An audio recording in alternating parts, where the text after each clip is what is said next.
우리 인간은 하나님의 은혜가 없이는 살 수가 없습니다. 우리가 너무도 당연히 여겼던 물이 얼마나 귀한지 요즘에 느끼시죠? 공기는 말할 것도 없습니다. 땅도 그렇습니다. 바다도 거저 있지 않다는 것을 새삼 느끼게 됩니다.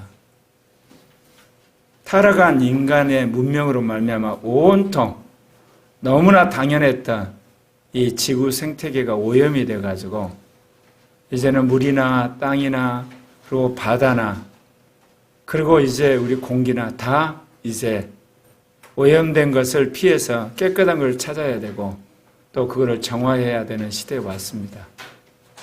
하나님의 은혜 없이는 인간이 살 수 없다는 것을 우리가 온몸으로 느끼는 시대입니다. 더더욱 예수를 믿는 사람은 하나님의 은혜 없이는 정말 살 수가 없는 겁니다.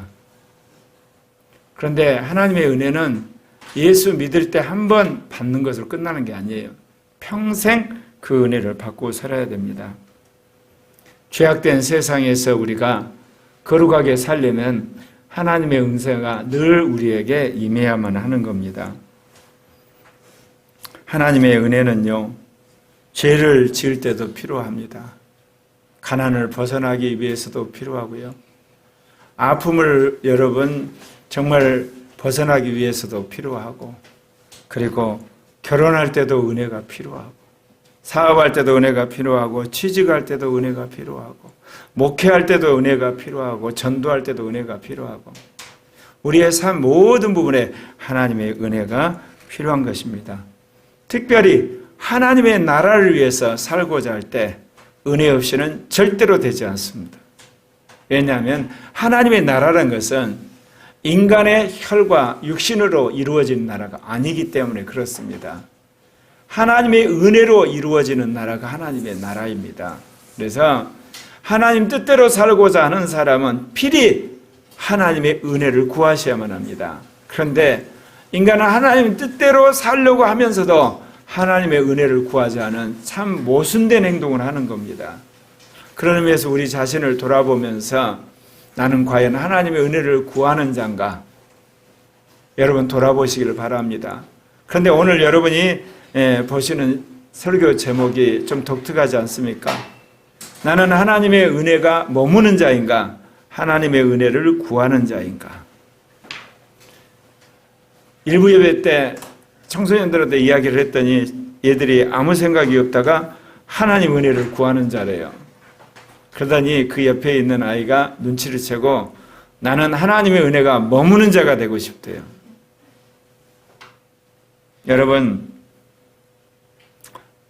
건강하기를 원하십니까? 건강한 자가 되기를 원하십니까?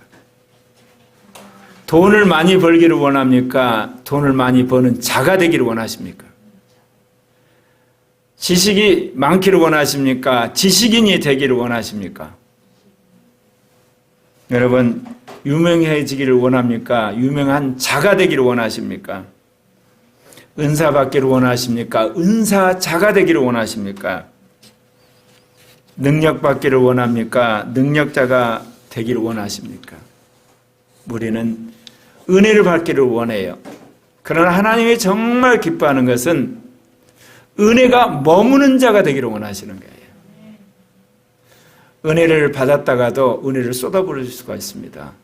그런데 은혜가 머무는 자는 그의 일생 가운데 항상 하나님이 함께 하심으로 넘어지더라도 일어서게 돼 있고요. 함정에 빠지더라도 나오게 돼 있고요. 실패했는데 역전극을 하게끔 하나님 붙드시는 겁니다.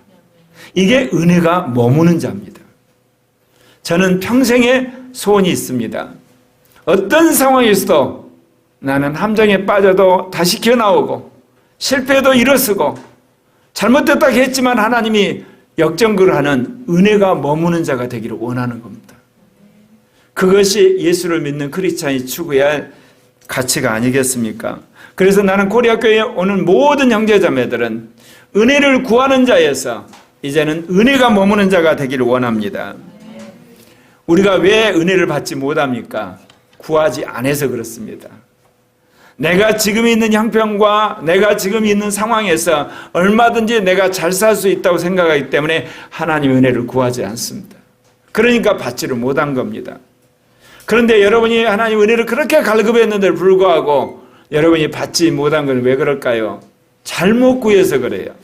자기 정욕을 위해서 구하고 세상을 위해서 구하기 때문에 하나님이 주시지 않는 겁니다.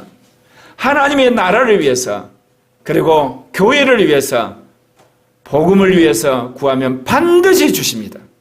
이 반드시가 중요한 겁니다. 그러니까 우리가 신앙생활 하는데 내가 지금 원하는 것이 나를 위한 건가 하나님을 위한 것인가 여러분이 먼저 판단을 하셔야 돼요. 그래서 양심에 찔리고 말씀에 어긋나고 뭔가 성령이 싫어하는 거라면 포기를 하시고 그러지 않고 정말 성경의 말씀에 합당하고 성령이 기뻐하시고 이거는 양심이 정말 기뻐하는 거다. 이건 올바른 길이다. 그러면 여러분이 그걸 놓고 끝까지 구하셔야 돼요. 언제까지요? 하나님의 은혜 주실 때까지 이루어질 때까지 구해야 되는 거예요. 저는 요즘에 하나님께서 대선을 통해서 하는 간섭하신 걸 보면서 너무너무 놀라운 거예요. 여러분 뉴스 보셨죠? 네. 김건희 씨의 7시간 통화한 거를 기자가 까발려가지고 한마디로 윤석열 후보 망하게 하려고 했는데 거꾸로 역풍이 불어가지고 한마디로 민주당 지지 카페 해가지고 카페에서 반대로 윤석열 지지하는 역풍이 불었다는 거. 하나님 그렇게 하시는 거예요. 윤석열 후보가 계란말이에 도살한 것 때문에 얼마나 많이 계란말이를 했으면 그럴까. 한마디로 마누라 사랑하는 남편으로 찍혀가지고 거꾸로 돌아서는 일들. 하나님 하시는 거예요, 여러분. 그건 뭐냐? 은혜가 임하면 그렇게 되는 거예요. 세상 사람도 그런데 하물며 예수 믿는 사람이 하나님의 인정을 받으면 하나님은 그러지 않겠습니까? 제가 늘 하는 이야기가 있어요. 제가 왜 이렇게 목회하느냐? 하나님의 은혜가 머무는 종이 되기를 원해서. 하나님의 은혜가 머무는 교회가 되기 위해서. 여러분 예수 믿는다고 해서 항상 하나님의 은혜가 머무는 자가 되는 게 아니에요. 교회라고 해서 그 교회 항상 은혜가 머무는 교회가 되는 게 아니에요. 하나님이 인정하는 종, 하나님이 인정하는 교회만 항상 하나님이 은혜가 머물게 되는 거예요. 그래서 오늘 여러분들에게 하나님의 은혜가 머무는 자에 대해서 말씀드리려고 합니다. 지난 시간에 어떻게 하면 하나님의 은혜를 받을 것인가 4가지 이야기를 했댔어요. 그 말씀 한번 여러분 반복해서 우리가 되새겨 보십시다. 첫 번째, 하나님의 말씀을 믿을 때 은혜를 주세요. 두 번째, 하나님은 죄를 회개할 때 은혜를 주십니다. 세 번째, 하나님은 기도할 때 은혜를 주십니다. 네 번째, 하나님은 영을 따라 계명을 실천할 때 은혜를 주세요. 그 외에 하나님이 여러 가지 방법으로 은혜를 주시지만 그 중에 우리가 흔히 접할 수 있는 중요한 은혜의 4가지 통로에 대해서 말씀을 드렸어요.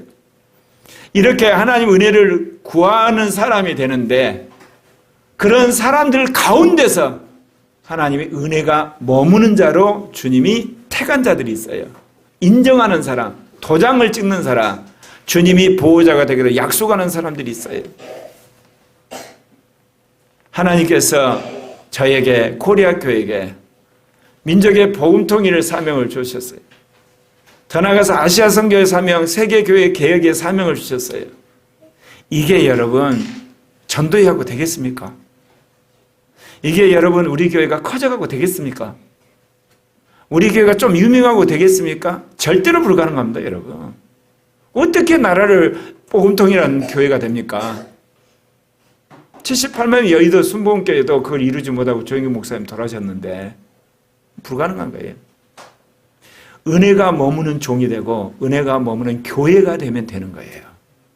하나님의 은혜가 항상 임하고 하나님의 은혜가 항상 머물게 되면 그 영향력이 한국교회, 한국에게, 더 나아가 아시아교회, 아시아에, 더 나아가 세계교회, 세계인들에게 영향력을 끼쳐서 하나님 그 일을 이루시는 거예요. 그렇기 때문에 여러분이 어떤 일을 잘하는 사람이기보다는 하나님이 인정하는 사람들이 되시길 바랍니다. 그런 사람이 망하지 않는 겁니다. 그런 사람이 실패하지 않습니다.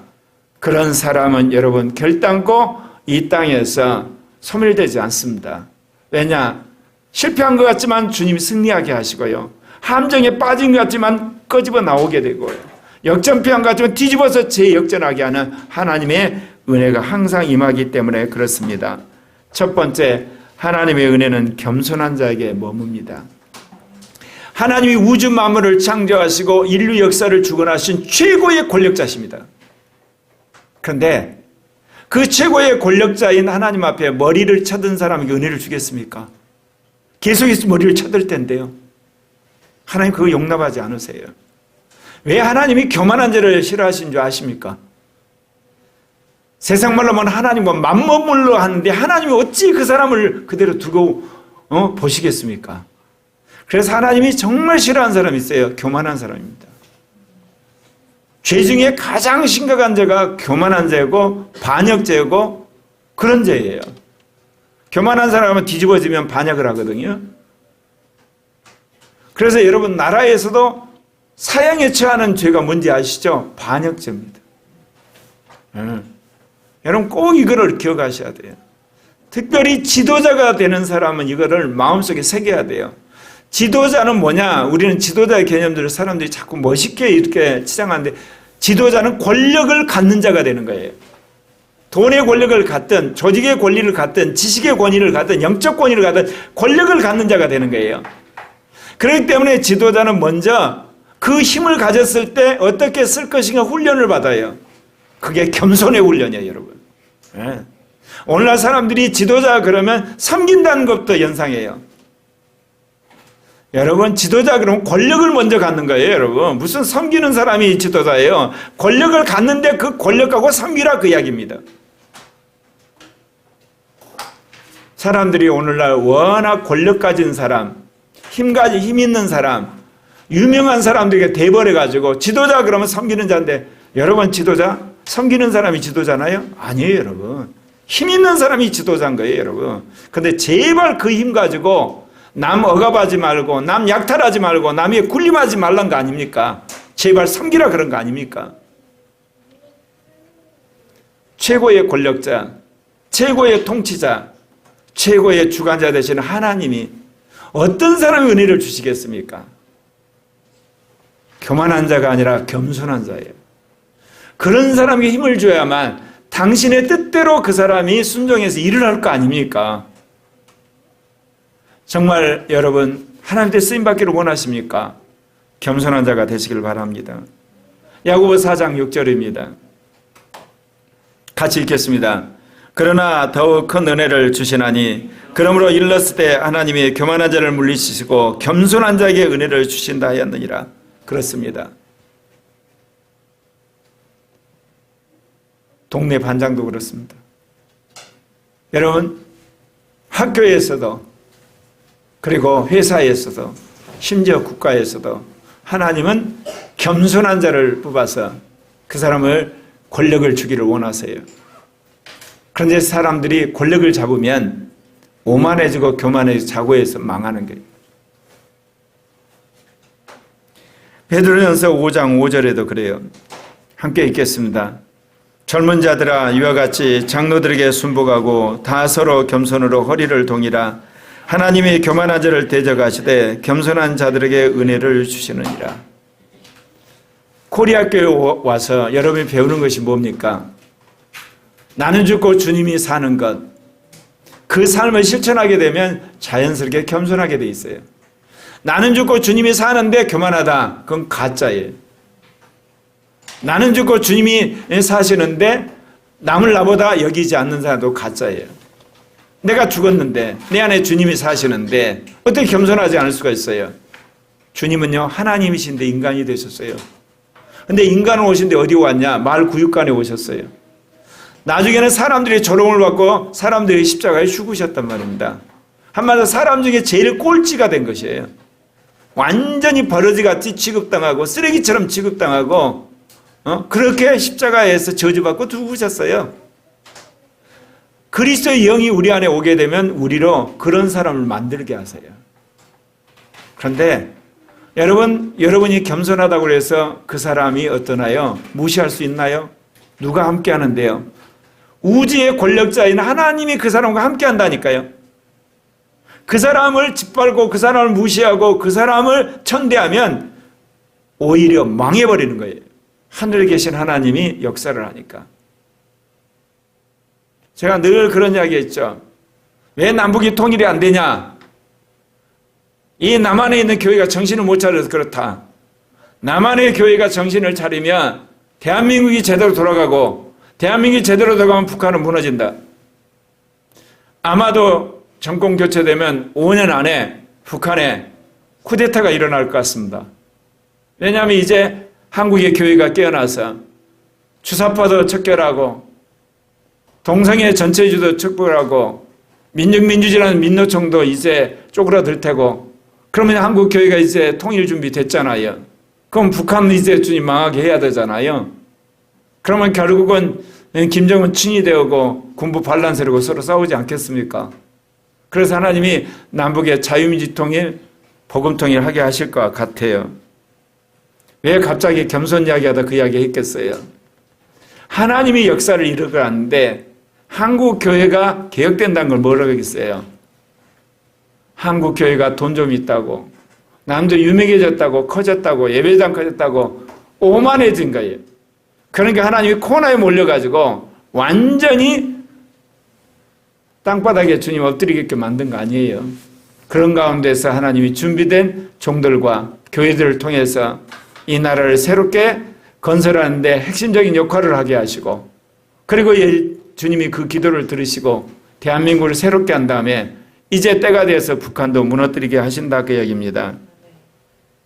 빌립보서 2장 3절부터 4절에 아무 일이든지 다툼이나 허영으로 하지 말고 오직 겸손한 마음으로 각각 자기보다 남을 낮게 여기고 각각 자기를 돌볼 뿐더러 또한 각각 다른 사람들의 일을 돌보아 나의 기쁨을 충만하게 하려 함이라. 여러분, 사장이 회사원을 보면서 회사원이 나보다 낫다고 하는 생각을 어떻게 가질 수 있을까요? 대통령이 국민을 보면서 국민이 나보다 낫다는 생각을 어떻게 가질 수가 있을까요? 박사가 이제 초등학생을 보면서 어떻게 낫다고 그런 생각을 가질 수 있을까요? 불가능하죠? 방법이 있습니다. 상대방에서 나보다 나은 점을 발견하면 그 생각이 듭니다. 아, 얘가 나보다 낫구나. 국민이 나보다 낫구나. 아, 회사원이 나보다 낫구나. 여러분, 남을 낮게 여기는 비결이 있습니다. 나의 잘못한 것을 보면서 남의 나보다 탁월한 걸 발견한 순간 여러분은 그런 자세를 갖게 돼 있어요. 근데 거꾸로 내 잘난 것을 자랑하고 남 못난 것만 여러분 생각하면 항상 나는 잘난 거예요. 그렇지 않습니까? 난 잘난 것만 있을 거 저 사람 못난 것만 있으니까. 여러분, 성경에서 남을 낮게 여기라는 게 바로 그런 겁니다. 나의 부족한 것을 보고 그것보다 더 탁월한 상대방을 보게 될 때 경외심이 생긴다 그 이야기입니다. 여러분, 겸손한 자라는 게 뭐겠어요? 최고 권력자인 하나님 앞에 깍듯이 굴복하는 겁니다. 어떤 상황이 있어도. 또 하나는 하나님이 만드신 이 사회 질서, 거기에 여러분 존중하는 겁니다. 그리고 남을 나보다 낮게 여긴 것이 평생 체질화될 때 겸손한 자가 될 줄 믿습니다. 시편 31편 17절 19절에도 시편 기자가 이런 이야기를 했어요. 여호와여, 내가 주를 불렀사오니 나를 부끄럽게 하지 마시고 악인들을 부끄럽게 하사 수월에서 잠잠하게 하소서. 교만하고 완악한 말로 무례의 의인을 치는 거짓 입술이 말 못하는 자가 되게 하소서. 주를 두려워하는 자를 위하여 쌓으던 은혜 곧 주께 피하는 자를 위해 인생 앞에 푸신 은혜가 어찌 그린지요. 여러분, 겸손한 자가 됨으로 말미암아 하나님이 함께하고 하나님이 지키는 여러분 되시기를 바랍니다.